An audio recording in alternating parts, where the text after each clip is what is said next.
परमेश्वर आपको आशीष दे। आपके घर आने में हमें खुशी होती है, हमें आपसे प्रेम है। हम में से हर एक के लिए परमेश्वर ने महान चीजें संजोई हैं। तो हमारी किसी भी प्रार्थना सभा में शामिल हो, हमारा वादा है हम आपको घर जैसा एहसास देंगे। मैं हमेशा हंसने हंसाने से शुरू करना चाहता हूं और मैंने साइंटिस्ट के बारे में सुना। उसने परमेश्वर से कहा, हमने फैसला किया है कि अब हमें तुम्हारी जरूरत नहीं। हम लोगों को क्लोन कर सकते हैं, दिल ट्रांसप्लांट कर सकते हैं, हम वो कई तरह की बातें करते हैं जो कभी चमत्कारी मानी जाती थी। परमेश्वर ने कहा, ठीक है, पर यह साबित करने के लिए कि तुम्हें मेरी जरूरत नहीं, चलो मनुष्य बनाने की प्रतियोगिता रखें। सिर्फ एक ही मांग है कि तुम्हें इंसान को मिट्टी से बनाना होगा। साइंटिस्ट ने कहा, बढ़िया। वो तुरंत नीचे झुका मुट्ठी भर मिट्टी उठाने को। परमेश्वर ने कहा, इतनी जल्दी नहीं, जाओ अपनी मिट्टी लाओ। अपनी बाइबल ऊपर उठाइए, कहिए जैसे सच्चे मन से, ये मेरी बाइबल है, मैं वो हूं जो इसमें लिखा है। मेरे पास है जो ये कहती है कि है, मैं वो कर सकता हूं जो ये कहती है कि कर सकता हूं। आज मुझे परमेश्वर का वचन सिखाया जाएगा, मैं निडरता से स्वीकारता हूं। मेरा मन सतर्क है, मेरा हृदय ग्रहणशील है, मैं कभी भी वही नहीं रहूंगा। यीशु के नाम पर प्रभु का आशीष हो।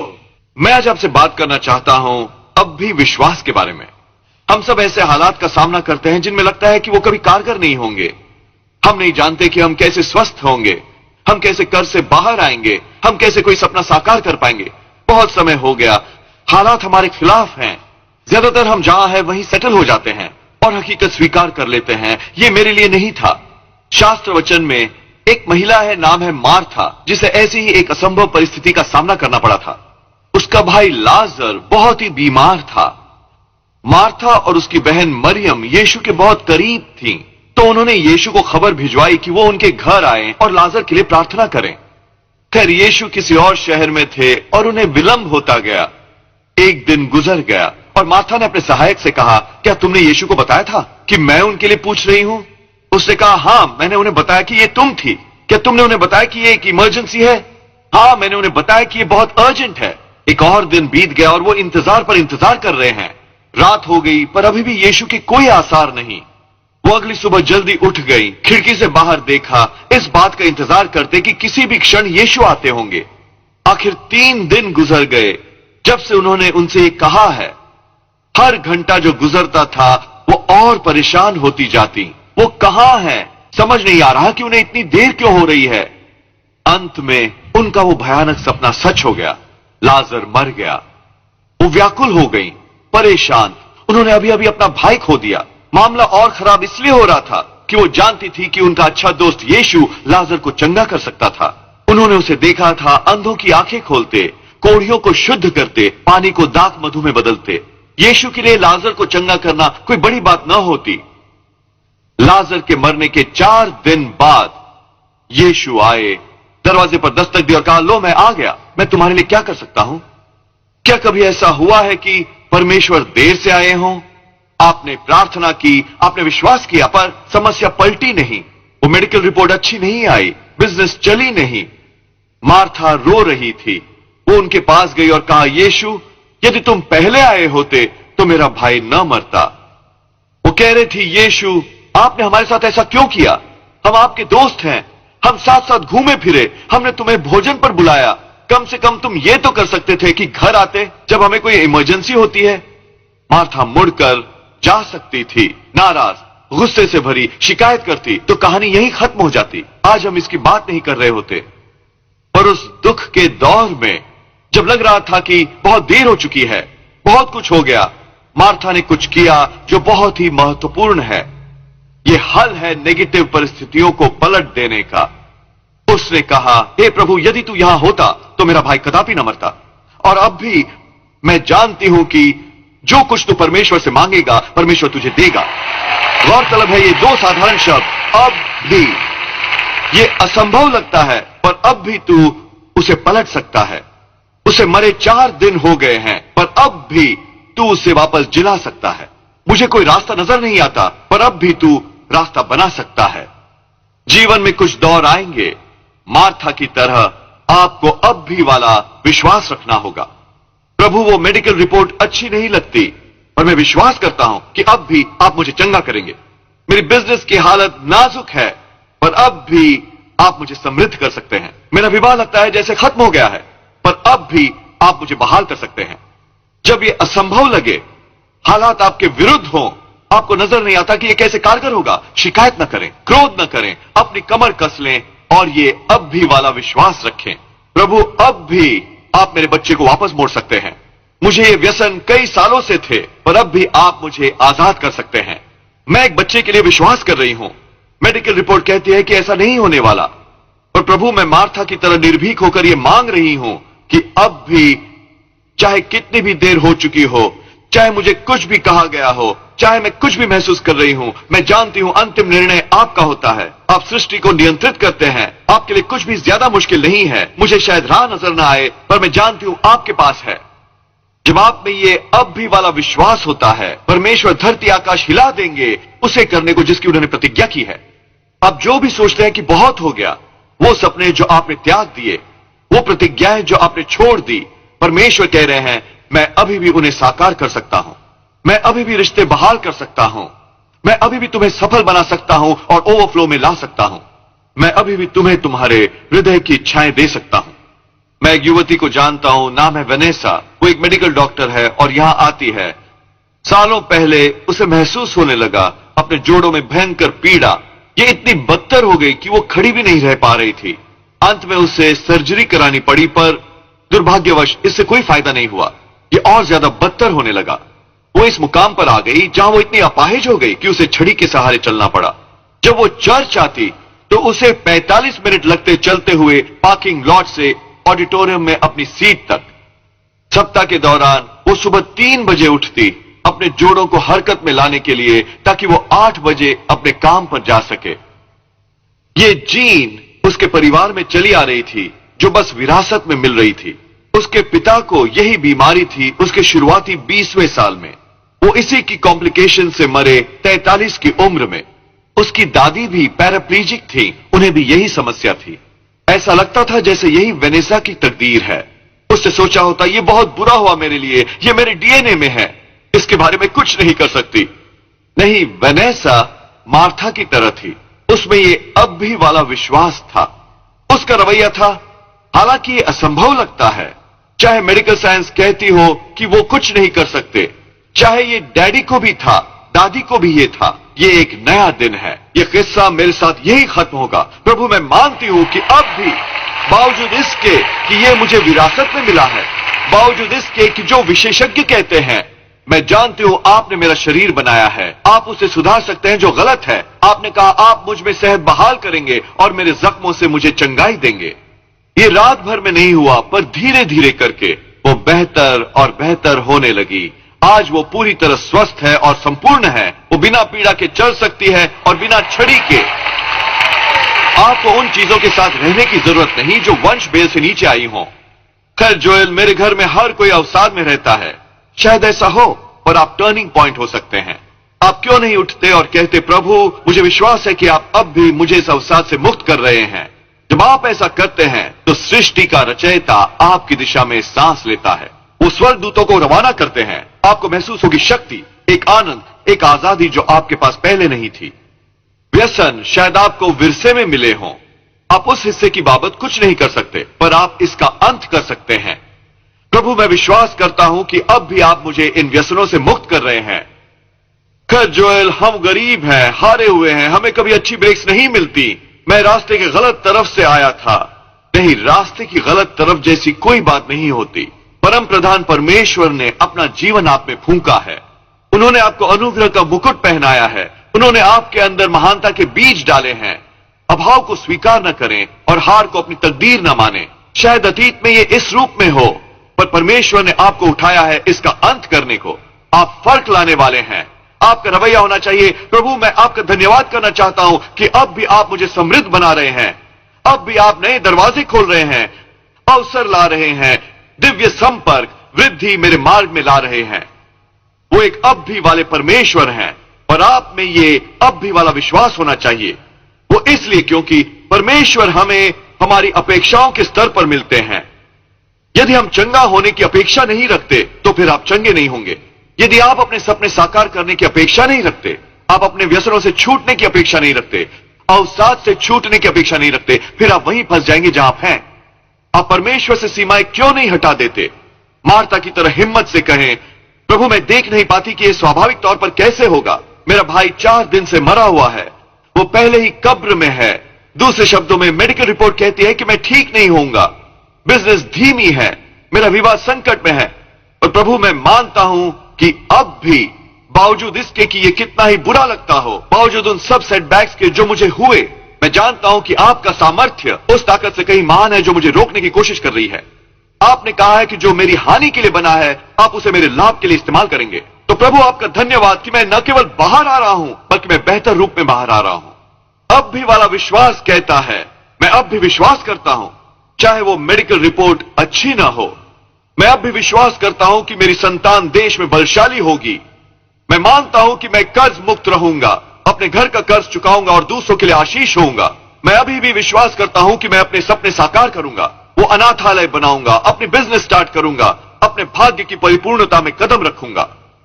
यही मूसा ने किया जब वो और इजरायली लाल सागर पर डेड एंड पर आ गए। उनके पास कोई रास्ता नहीं था। फिरौन और उसकी सेना तेजी से नजदीक आ रही थी। लगता था कि वो आसानी से पकड़े जाएंगे और गुलाम के रूप में लौटा लिए जाएंगे। पर मूसा घबराया नहीं, उसने शिकायत नहीं की। वो ये सिद्धांत समझता था। उसने कहा, प्रभु ये असंभव लगता है, पर मैं जानता हूं कि अब भी आप हमें छुड़ा सकते हैं। उसने अपनी लाठी ऊपर उठाए रखी, लाल सागर बंट गया, वो सूखी धरती से गुजर गए। अब्राहम के बारे में क्या? परमेश्वर ने उससे प्रतिज्ञा की कि उसके एक बालक होगा। वो और उसकी पत्नी सारा बहुत बूढ़े थे, करीब 80 के। ये तो कुदरत के नियम की अवहेलना होगी। मैं सुन सकता हूं अब्राहम को हर सुबह, प्रभु सभी हालात मेरे विरुद्ध हैं, ये स्वाभाविक तौर पर संभव नहीं, पर प्रभु मैं विश्वास करता हूं कि अब भी आप हमें ये बालक दे सकते हैं। बावजूद इसके कि हम इतने बूढ़े हैं, बावजूद इसके कि जो हमारा स्वाभाविक तर्क हमें बता रहा है वो मार्ग निकाल सकते हैं। एक दिन जब वो करीब 100 साल के थे, उनके एक बालक हुआ, वो प्रतिज्ञा साकार हुई। मेरी बहन लीजा सेरेब्रल पैल्सी जैसी बीमारी लेकर पैदा हुई थी। डॉक्टरों ने मेरे माता पिता से कहा कि वो तकरीबन न चल सकेगी और न बोल सकेगी, पर उसे 24 घंटे देखभाल की जरूरत होगी। बेशक मेरे माता पिता बहुत दुखी हो गए। उन्होंने कभी सपने में भी न सोचा था कि उन्हें एक अस्वस्थ बच्चे से निपटना होगा, पर वो कड़वाहट से नहीं भरे। उन्होंने शिकायत नहीं की। उन्होंने वो किया जो मैं आपको करने को कह रहा हूं। उन्होंने कहा, प्रभु ये स्वाभाविक तौर पर तो संभव नहीं लगता। मेडिकल साइंस कहती है कि वो विकलांग रहेगी, पर प्रभु हम जानते हैं कि आप वो कर सकते हैं जो मेडिकल साइंस नहीं कर सकती। प्रभु अब भी हम विश्वास करते हैं कि आप हमारी बेटी को चंगा कर सकते हैं। और फिर एक बार वेनेसा की तरह ये रातों रात नहीं हो गया, पर लीजा बेहतर और बेहतर होती गई। आज वो पूरी तरह स्वस्थ है। यहाँ स्टाफ में एक प्रभु सेवक है, 77 साल की है और अभी भी शक्तिशाली है। पर मैं सोचता हूं जीवन कितना भिन्न होता यदि मेरे माता पिता ने बस इसे स्वीकार कर लिया होता और सोचा होता, हे बहुत बुरा हुआ, हमारे जीवन में यही हश्र है। नहीं, यदि आप अपने भाग्य की संपूर्णता में कदम रखना चाहते हैं, यदि आप इन चुनौतियों पर विजय पाना चाहते हैं, परमेश्वर के अनुग्रह की महानता देखना चाहते हैं, आप में होना चाहिए अब भी वाला विश्वास। जब असंभव लगे, प्रभु मैं जानता हूं आप असंभव संभव कर सकते हैं। जब आपको राह नजर ना आए, प्रभु मैं जानता हूं आपके पास अभी भी राह है।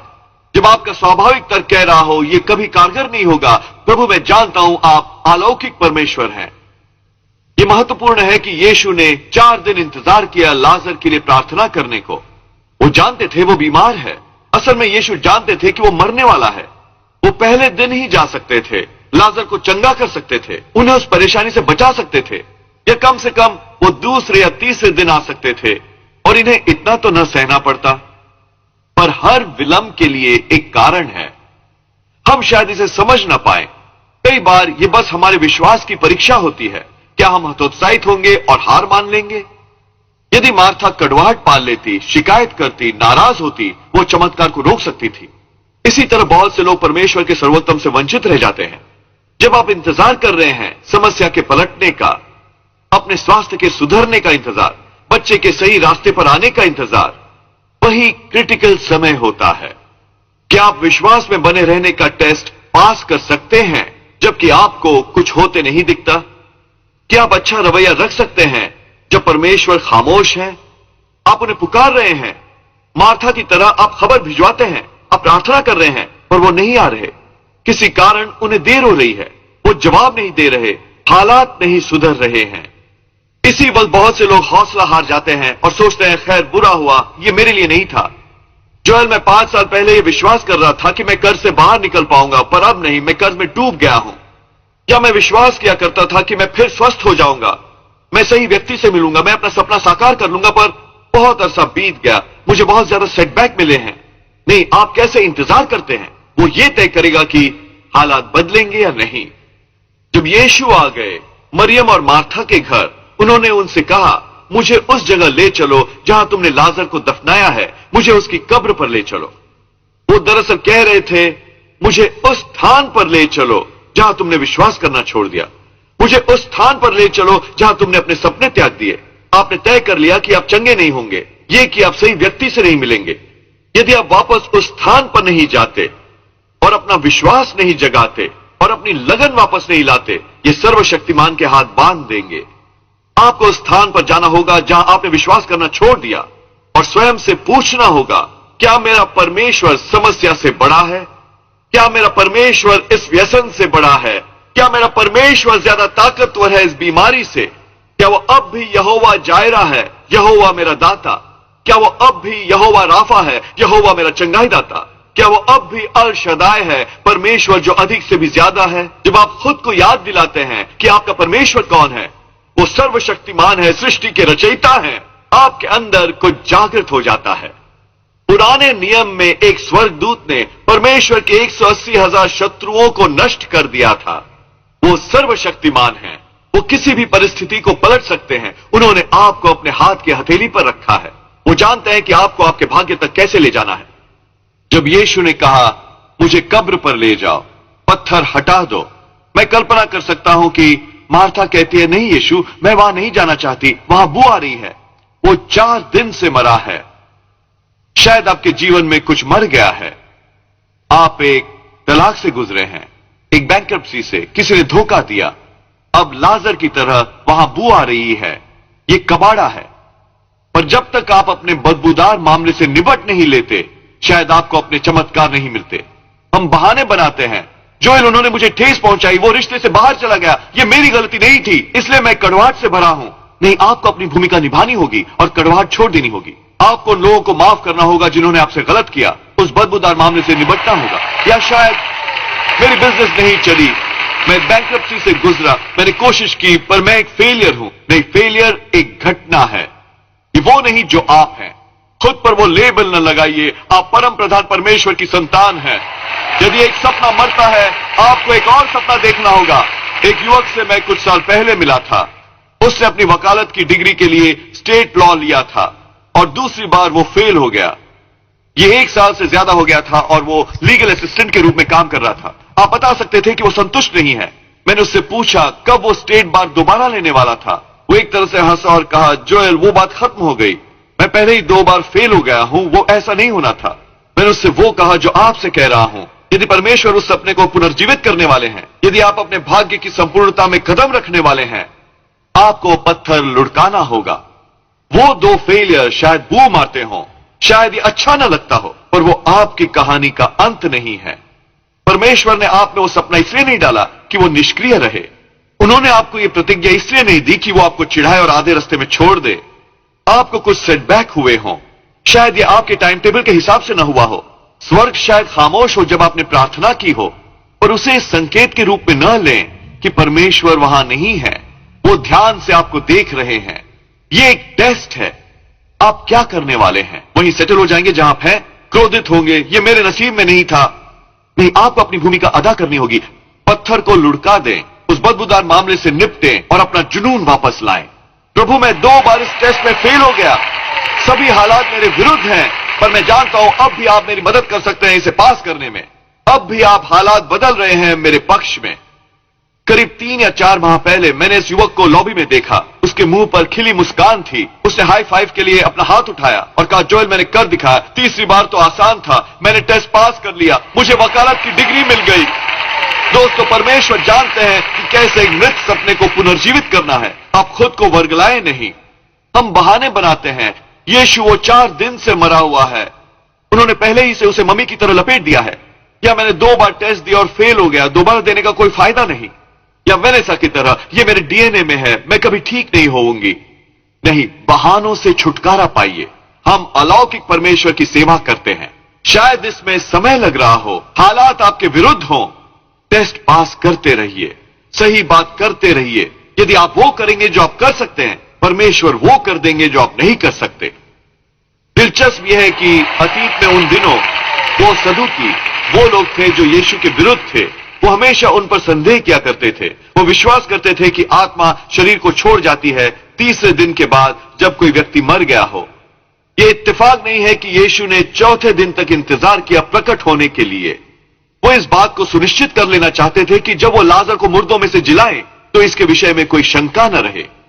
अब कई बार परमेश्वर आपके जीवन में विलंब करते हैं जानबूझकर, न केवल इसलिए कि आप जान सके कि यह उनका अनुग्रह है, पर ताकि तुम्हारे सब आलोचक, दोस्त, रिश्तेदार, सहकर्मी वो इससे इनकार नहीं कर पाएंगे कि परमेश्वर ने आपके जीवन में यह महान कार्य किया है।